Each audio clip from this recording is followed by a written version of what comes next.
Robin the Boy Wonder leaped onto comic stands in 1941 and ever since has been an integral part of not just the Batman comic series, but also pop culture as a whole. He is an icon in his own right, having been a founding member of some equally iconic teams, a star of a successful solo series, and even as the heir apparent to Batman himself. But with such a rich history and several different incarnations, misconceptions are bound to occur. This isn't to say that people are outright wrong, it's just that many people haven't had the time to deep dive into over 75 years of comics to know everything there is to know about the Boy Wonder. It's understandable, granted, but it doesn't have to be. So, that's right viewers, it's time to ride that bat pole of shame down to the content cave as I, Ewan, recount the 10 things everyone always gets wrong about Robin. Number 10, Robin has always been a boy. Holy presumptive bias, Batman! In pop culture, Dick Grayson is the de facto mold for Robin. One thing worth bearing in mind, however, is that he isn't the only Robin, and that not every Robin has actually been a man. There have actually been 3 Robins who were women, and the most well-known is Carrie Kelly, the Robin from The Dark Knight Returns. She was also brought into the New 52 continuity with Batman and Robin number 19, where she wears a Robin outfit for a Halloween party. Then there's Helena Wayne of Earth 2, who was Robin in her reality before becoming the Huntress of Ours in the New 52 as well. The only true female Robin of post-crisis canon, though, is Stephanie Brown, the former pseudo-sidekick/villain to Robin who had taken up the mantle at Tim's request. She would, however, become more popular in the role of Batgirl in the tremendous Batman Reborn era. Go read Brian Q. Miller's Batgirl. That is all. Number 9, Robin is named after a bird. This is an old one, but a very prominent myth surrounding the character all the same. While the mantle of Robin has currently been linked to the bird, conceptually it started as Robin Hood. Yeah, the colour scheme and general look of his first appearance wouldn't really give that idea, but it's true. The Robin of DC has much more in common with Robin of Locksley than with your average American bird, which, oh my god, why does the American Robin look so much cooler than the European one? Look at him! What a look! Also, it explains the yellow, but still, what a look! Bob Kane and Bill Finger debuted Robin in Detective Comics number 38 in 1940, but Jerry Robinson is credited as the driving force in his creation. In the Comics Journal number 271, October 2005, Robinson talked about how his major influence was the adventures of Robin Hood due to his childhood love for the character. More importantly, the copy he had was illustrated by N.C. Wyeth, and it was from his memory of those illustrations that he designed Robin's outfit. It's also where the name came from. Number 8, Jason Todd's original origin.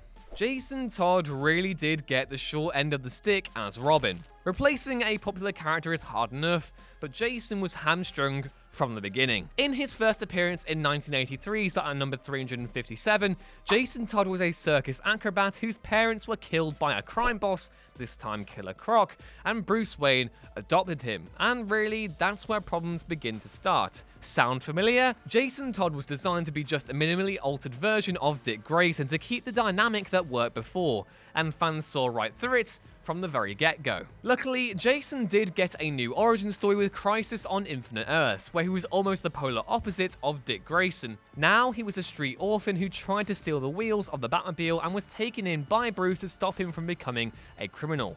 Much, much better. Number 7, Dick Grayson was the first Robin. Nah, no way. Surely not.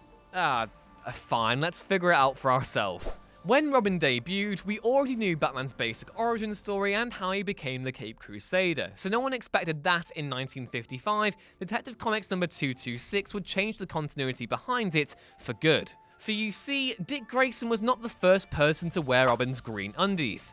Bruce Wayne, age 12, created the costume identity of Robin to be able to partner with the famous detective Harvey Harris without him learning his identity. Interesting enough, this wasn't just a throwaway story. Bruce Wayne starting his career out as Robin actually stuck with the character, being revisited in 1980 by Len Wein's The Untold Legend of the Batman.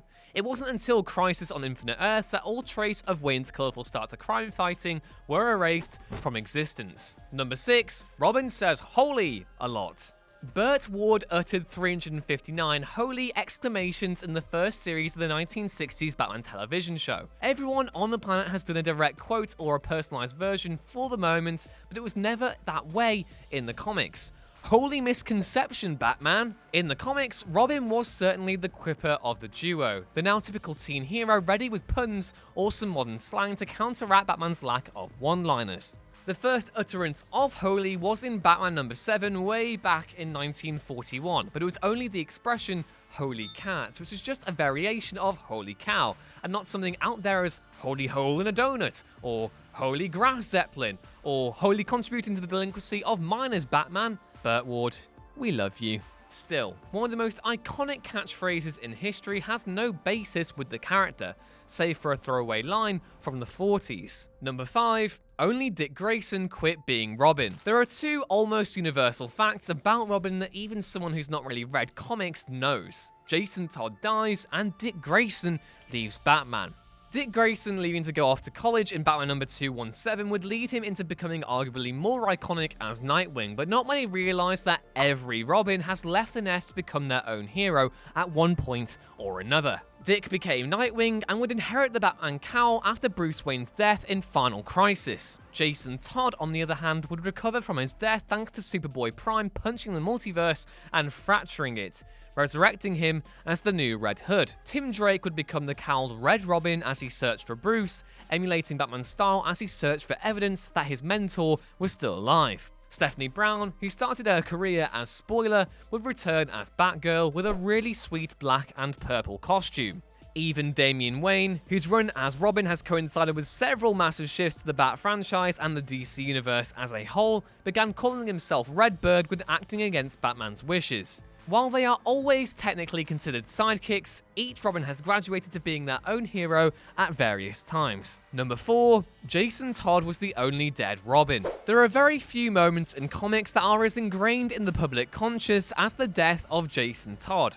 The fan vote that caused it, the viciousness of the death itself, and who killed him have all become a brutal reminder of the life of a DC hero. However, Jason isn't the only person to die while wearing the L shoes. Several others have fallen in the line of duty too. The aforementioned Stephanie Brown would be the next Robin to die, having been severely beaten by the villainous Black Mask. While she managed to escape and get to the superhero clinic run by Dr. Leslie Tompkins, she supposedly died due to the severity of her injuries and from some assistance by Dr. Tompkins herself. In more recent times, Damian Wayne was killed by an older clone of himself during the Leviathan storyline, where the League of Assassins were gunning for the Bat family.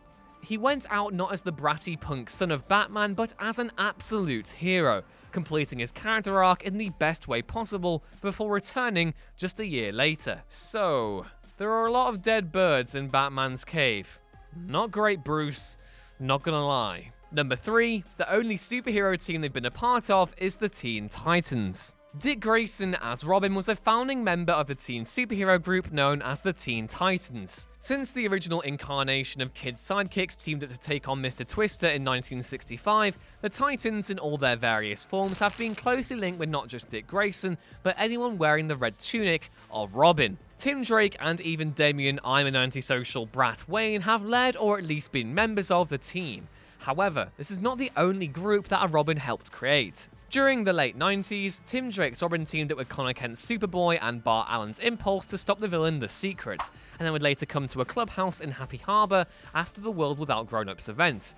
They began going on missions and getting new members, thus creating Young Justice. Former Robins have also founded their own groups, such as Nightwing forming the Outsiders. Red Hood would have his own version of the Outsiders in the New 52, this time a trio of misfits rather than a real team, and Tim Drake as Red Robin would found the first Teen Titans in that universe as well. Number 2, all Robins are orphans. A kid's parents are killed by a criminal. Bruce Wayne adopts them and then trains them to be his bullet shields. That is the quintessential story the general public has when thinking about Robin.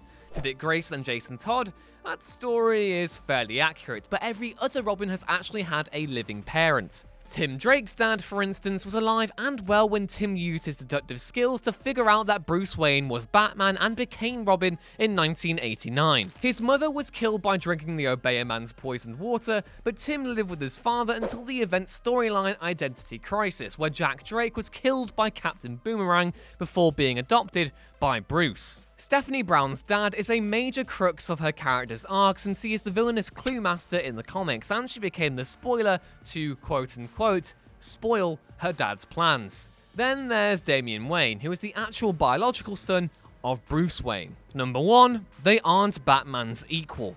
Batman needs Robin. Not because Robin is a brightly coloured moving target in the dark alleyways that Batman likes patrolling, but for the same reason Sherlock Holmes needs Watson.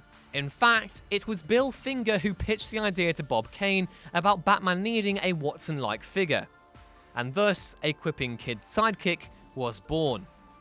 The character, however, evolved past the point of merely going, "Jiminy Jillikers, you're smart, Batman," and the different people behind the domino mask have become a reflection and counterpoint to Batman's mentality over various decades. Dick Grayson may have had to deal with dated dialogue at times, but he was a bright and happy child despite living with a sourpuss, and even after leaving the role, he's been the one person that can get through to Bruce.